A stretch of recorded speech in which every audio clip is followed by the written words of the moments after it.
पूरी कंपनी में एक नियम था, प्रेसिडेंट कभी भी किसी के साथ लिफ्ट शेयर नहीं करता था। लेकिन कंपनी में नई नई आई लड़की को इस बात का बिल्कुल भी पता नहीं था। पहले ही दिन वह जल्दी जल्दी भागते हुए लिफ्ट में घुस जाती है और संतुलन बिगड़ने की वजह से सीधे प्रेसिडेंट से टकराकर उसे गले लगा बैठती है। लड़की घबराकर तुरंत अलग होने की कोशिश करती है, लेकिन जल्दबाजी में प्रेसिडेंट को ही जमीन पर गिरा देती है। इतना ही नहीं, उसकी एक जूती भी दूर जाकर गिर जाती है। ये नजारा देखकर पूरे ऑफिस में सन्नाटा छा जाता है। सभी कर्मचारियों को लगता है कि अब लड़की की नौकरी तो गई। सब डर के मारे वहां से भाग जाते हैं, लेकिन लड़की अकेली वहीं रुककर प्रेसिडेंट को उठाती है। प्रेसिडेंट बिना कुछ कहे बस ठंडी नजरों से उसे देखता है और वहां से चला जाता है। लड़की जैसे ही अपनी सीट पर बैठती है, तभी उसका सुपरवाइजर उसके सामने फाइलों का बड़ा ढेर पटक देता है। वह कहता है कि यह काम खुद प्रेसिडेंट ने दिया है और जब तक यह पूरा नहीं होगा वह घर नहीं जा सकती। बेचारी लड़की पूरी रात ऑफिस में बैठकर मेहनत करती रहती है और आखिरकार किसी तरह सारा काम खत्म करती है। रात देर से जब वह थकी हुई ऑफिस से बाहर निकलती है, तभी कुछ गुंडे उसका रास्ता रोक लेते हैं। वे उसे जबरदस्ती अपने साथ ले जाने की कोशिश करते हैं। लड़की डर के मारे कुछ समझ नहीं पाती। तभी अचानक एक लग्जरी कार वहां आकर रुकती है। कार से प्रेसिडेंट उतरता है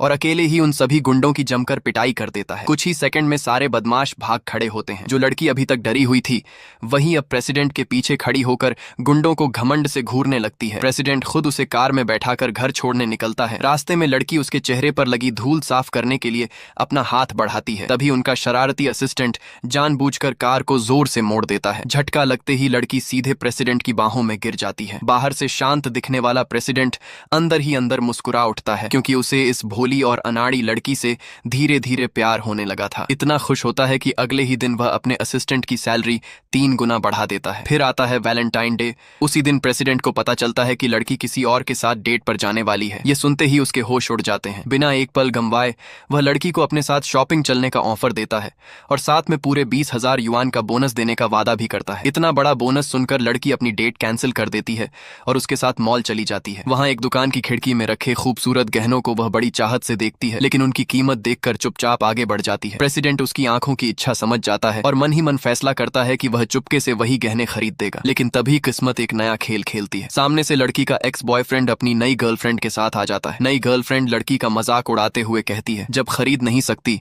तो देखने का भी क्या फायदा, तुम्हें देखकर ही गरीबी दिखाई देती है। उधर उसका एक्स भी, जो